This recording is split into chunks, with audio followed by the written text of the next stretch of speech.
Mesdames et messieurs, nous allons traiter aujourd'hui le chapitre Les besoins et les types de biens. Dans le document ou dans le livre Cataro Pro, c'est dans le volume 1, chapitre 11.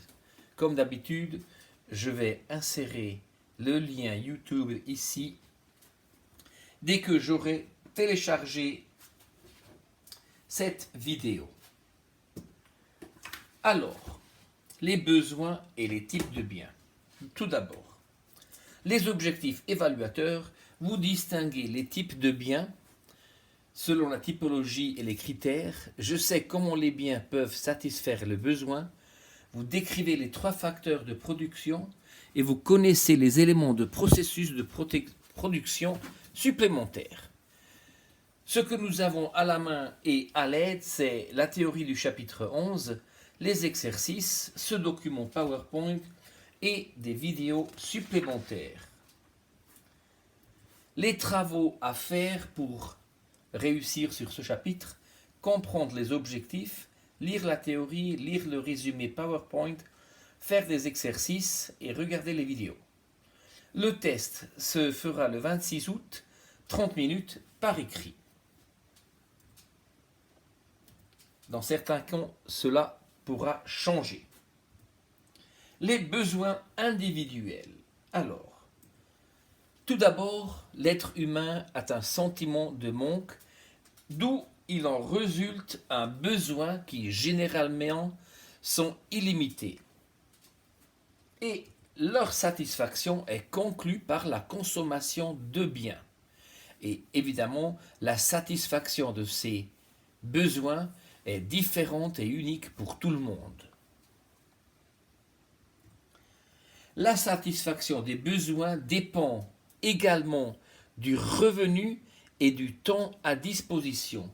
Et par revenu, ça peut être le salaire ou bien le bénéfice que l'on a, mais c'est surtout ce qu'il en reste à la fin du mois. Donc le pouvoir d'achat, autrement dit.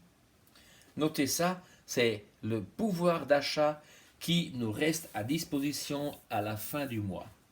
Et évidemment, chaque personne constitue sa propre hiérarchie de besoins et priorités. Et cela est important que tout le monde doit faire des choix au profit ou à la charge de quelque chose d'autre. Cela s'appelle le coût d'opportunité. Donc, c'est-à-dire, si vous allez à la piscine, vous ne pouvez pas aller en ville faire du shopping. Le coût d'opportunité, c'est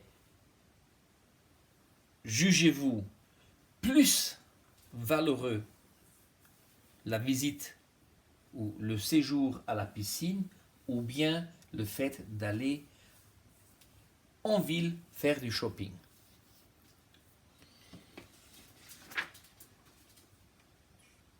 À ce moment-là, j'aimerais bien vous informer aussi, comme je vous avais déjà dit en classe, que les besoins et à l'origine le manque, disons, représentent le moteur, l'engin de toute l'économie.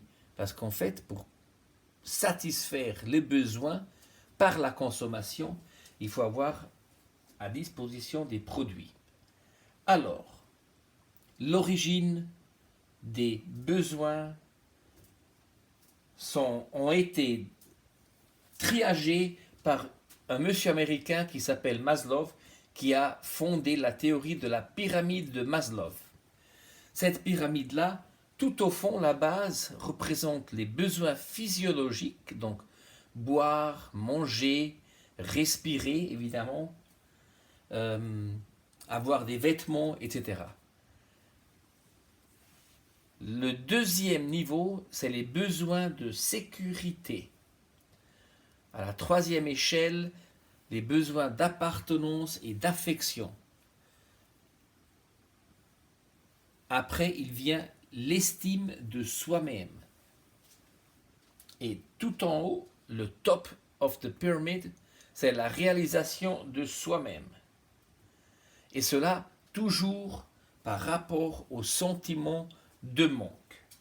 Ce que Maslow a décrit, c'est que tout besoin supérieur ne peut être satisfait que quand vous avez satisfait les besoins en dessous.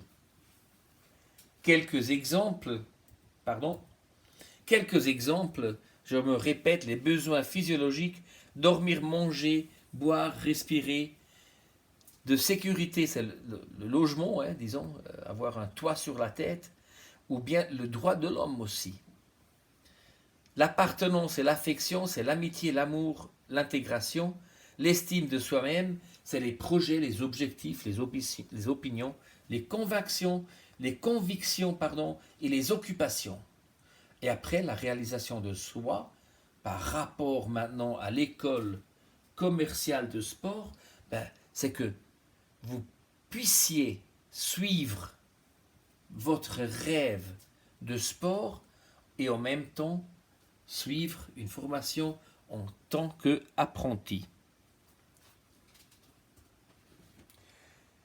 Regardons comment ces besoins sont subdivisés en plus. Les besoins individuels, on a une définition et des exemples. Nous avons des besoins vitaux qui correspondent à la base de la pyramide de Maslow, et les besoins culturels et sociaux et de luxe sont à partir de la deuxième échelle. Qu'est-ce qu'on a? La définition des besoins vitaux, ils doivent être couverts en priorité, sinon on n'arrive pas à survivre. Je me répète, alimentation, logement, vêtements. Et les besoins vitaux vêtements, c'est pas ce que l'on entendrait par la 35e paire de chaussures Nike ou bien la boutin pour les filles. Les besoins culturels ou sociaux, ils sont nécessaires à la vie dans une société donnée. Le voyage, l'éducation, les vacances, le sport, les loisirs, etc. Et les besoins de luxe, ils correspondent au superflu et impliquent d'importantes dépenses et aussi une requise de temps, de beaucoup de temps. Une résidence secondaire, une voiture de luxe, des bijoux, des vêtements, etc. Ceux-ci sont les besoins individuels. On distingue aussi les besoins collectifs. Et il existe des sentiments de manque qui amènent à des besoins que l'individu ne peut pas satisfaire lui-même. Et la satisfaction de ces besoins ne peut être atteinte que par un effort de la collectivité ou de la communauté, ou soi-disant, autrement dit, ou une autre option, qui sont imposées par l'État parce que l'État juge mieux que ce soit la collectivité qui satisfait ses besoins. Il s'agit alors de besoins collectifs que l'individu, une entité individuelle, privée, ne peut pas satisfaire. Les exemples typiques des besoins collectifs, c'est le besoin collectif de sécurité qui amène à la satisfaction de ce besoin par la police ou l'armée, le besoin collectif de la santé qui est desservi par les hôpitaux cantonaux ou universitaires, les besoins collectifs d'une éducation, c'est l'école primaire et secondaire ou bien universitaire, et dans une société développée, le besoin de voyager ou de se déplacer du point A au point B, et donc qui amène au transport public. Pour vous donner encore quelques exemples et vous démontrer bien la différence entre les besoins individuels et collectifs, nous avons en collectivité la satisfaction par la police et l'armée de la sécurité, la santé, le besoin de santé par les hôpitaux cantonaux et universitaires, les écoles primaires, secondaires et universitaires et les transports publics. Alors, on peut avoir également des besoins individuels pour ces catégories. Et ça sera alors la satisfaction par Securitas, une entreprise de sécurité, ou bien, je sais pas, j'ai inventé ça, VIP Security, ou bien SAS. Hein. Un hôpital privé, hein, si on a des besoins pour sa santé qui dépassent, disons, les hôpitaux cantonaux universitaires, etc., ou bien les écoles et les universités privées, et les transports privés aussi, Schneider Transport ou Dubois Transport, etc. Il faut en plus tenir compte que des besoins individuels qui sont requis par un groupe, mais satisfaits par des individus ou des entités privées, par exemple dans le secteur de la culture, on aurait des cinémas, des concerts et des théâtres. Cela ne représente pas des besoins collectifs. Dans la santé, le cabinet médical ou l'hôpital privé n'est pas un besoin collectif. Et pour les études, une formation continue des adultes, ACAD, ou bien les cours le soir de la BFB, ou bien Interlangue, ou English First, ou Berlitz, etc., ne sont pas des besoins collectifs. Et dans les transports, Eurobus, EasyJet, je ne sais pas, le funiculaire du Titlis ou quoi que ce soit, ce ne sont pas des besoins collectifs. J'avais déjà mentionné que les besoins sont satisfaits par des biens, et là, on a une classification des biens. Donc, en provenance des besoins et du sentiment de manque, les entreprises se posent la question que produire, hein? Les besoins et les biens. Et puis les biens, ils sont distingués en biens économiques et biens libres. Les biens libres sont disponibles dans la nature en grande quantité et ils sont gratuits, sans travail. Par exemple, l'air, la lumière, le soleil, une balade dans la forêt, l'eau, par exemple, des fontaines ou bien l'eau, disons, dans le lac de Bienne. Ils n'impliquent pas un acte économique et ils n'ont pas besoin d'être payés. Et par la disposition illimitée, ce n'est pas des produits ou des biens qui ont été transformés ou bien fabriqués. Voilà.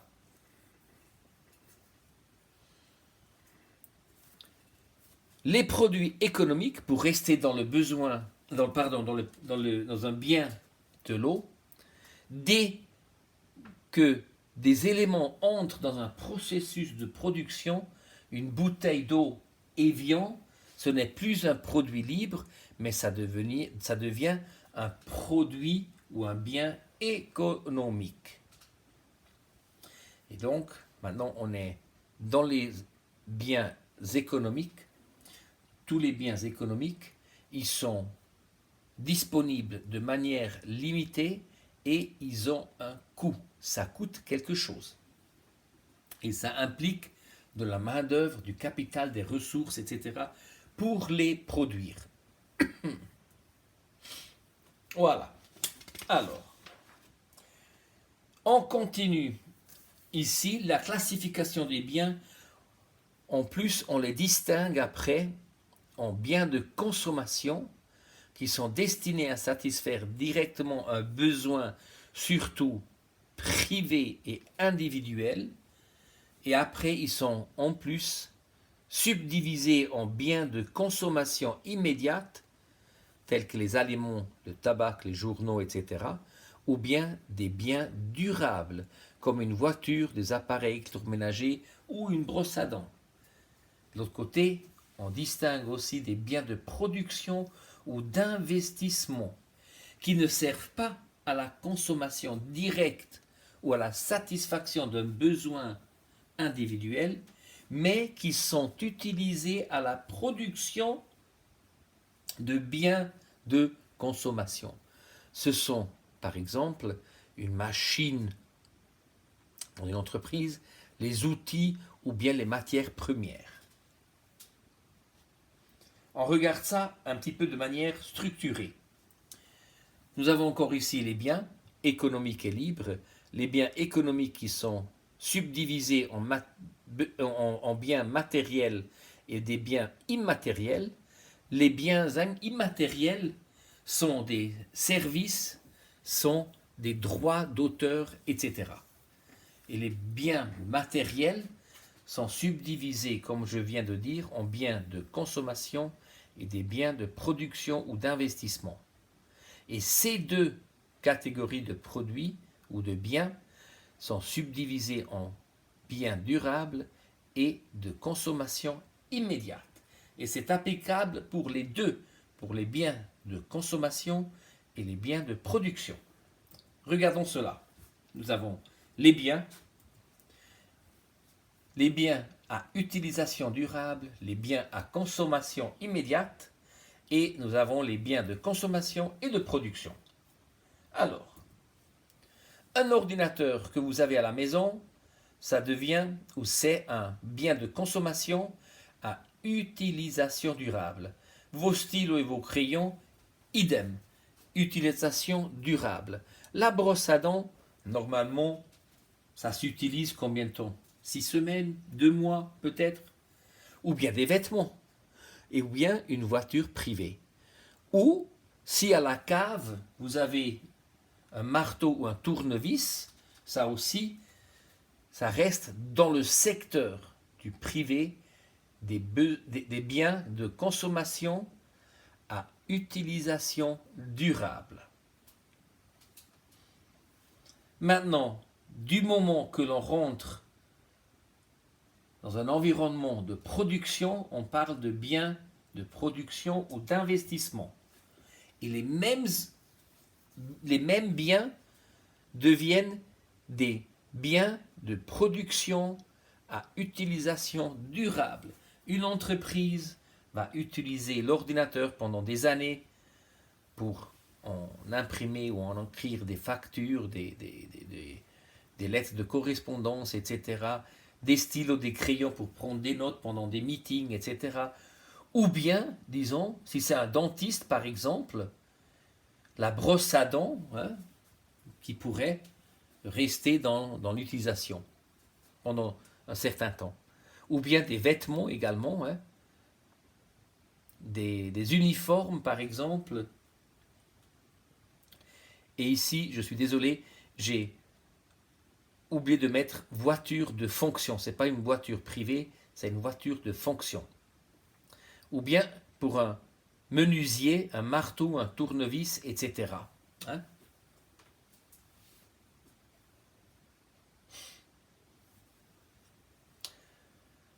Allons regarder les biens de consommation immédiate et on reste dans le secteur économique de production. Un bien de consommation immédiate, par exemple, dans une entreprise, aux toilettes, il pourrait y avoir à disposition des employés du dentifrice et du savon. C'est utilisé, c'est fini, une fois que c'est utilisé. Ou bien des boissons et des nourritures pour les meetings avec des clients, etc. Ou bien, si vous avez une voiture de fonction ici, le liquide qui est mis dans la voiture pour les essuie-glaces, ça doit être consommé immédiatement. Ou bien du papier à copier, dans l'imprimante. Ou bien l'essence et l'huile pour la voiture. Et la même chose, bien de production à consommation immédiate, des clous et des vis, qui sont utilisés pour produire des tables ou des chaises. Une fois que la vis a été utilisée, elle n'est plus disponible. Contrairement à un marteau, que même le menuisier qui l'utilise tous les jours, le marteau, il va l'utiliser pendant des années peut-être. Pardon. Et voilà. Donc, et dans un ménage, dans un contexte privé, un bien de consommation à consommation immédiate, également le dentifrice, du savon, des boissons, des nourritures, du liquide essuie-glace pour la voiture privée, du papier à copier aussi pour vous à la maison, de l'essence et de l'huile pour votre voiture privée, ou bien des clous et des vis si vous allez accrocher une image au mur. Voilà, ça c'est en détail la subdivision. Maintenant, pour produire ces biens, l'entreprise ou l'entrepreneur, il faut qu'il se pose des questions. Quel bien, quel service faut-il produire et surtout en quelle quantité? Et évidemment, la réponse dépend des besoins individuels, ou bien autrement dit, des différents marchés. Et l'économie s'occupe de la science des choix. Combien faut-il produire? Quand faut-il le produire? Quoi faut-il produire? Et pour qui? Ou pourquoi? Et donc les entreprises doivent gérer les ressources limitées avec le but de satisfaire les besoins de manière idéale. Et d'un côté, nous avons les besoins des individus comme engin de l'économie, et de l'autre côté, nous avons les entreprises qui doivent proposer et offrir des biens, des services qui seront produits par les facteurs de production qui s'appellent sol, capital et travail, que l'on va regarder de près maintenant.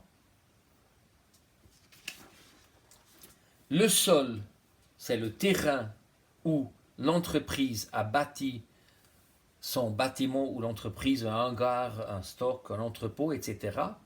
Le capital, c'est disons soit le capital financier ou bien le capital technique.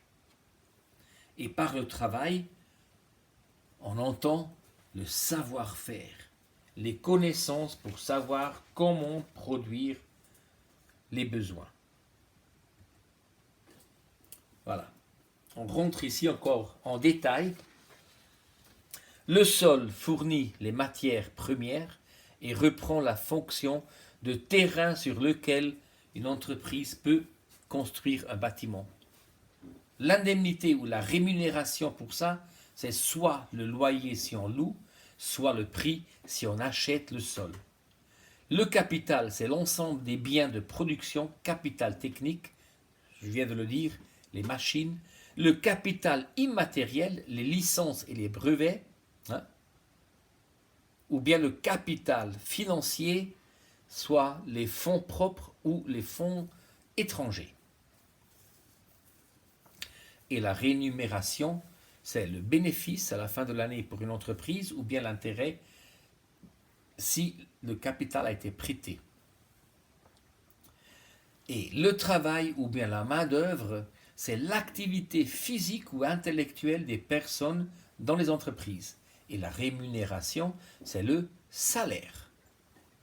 Et bien, l'art ou le sport à rédiger, à coordonner, c'est qu'il faut trouver la combinaison la plus efficace de ces trois facteurs. Le sol, le capital et le travail, combinés pour en produire le meilleur produit au meilleur prix pour les clients. Évidemment, il y a aussi d'autres éléments du processus de production qui sont importants. C'est l'esprit de l'entreprise, la volonté aussi de prendre des risques, de l'innovation, soit de l'innovation ou bien on reste à ce que l'on avait. Le progrès technique, c'est important. Tout le changement numérique de nos jours, les nouvelles techniques de production par exemple. L'information, c'est variable stratégique. Comment l'entreprise est-elle informée et comment elle communique? Et comme je venais de dire déjà, c'est le savoir-faire, c'est les compétences de tout le personnel combiné dans une entreprise et évidemment les brevets. J'ai téléchargé ici, ou bien si vous cliquez sur ça, il y a 2 vidéos qui seront à votre disposition. Et ici encore, de manière générique et d'information, les dates des tests pour les SH20 et les SH21. Merci beaucoup de votre attention et bonne journée.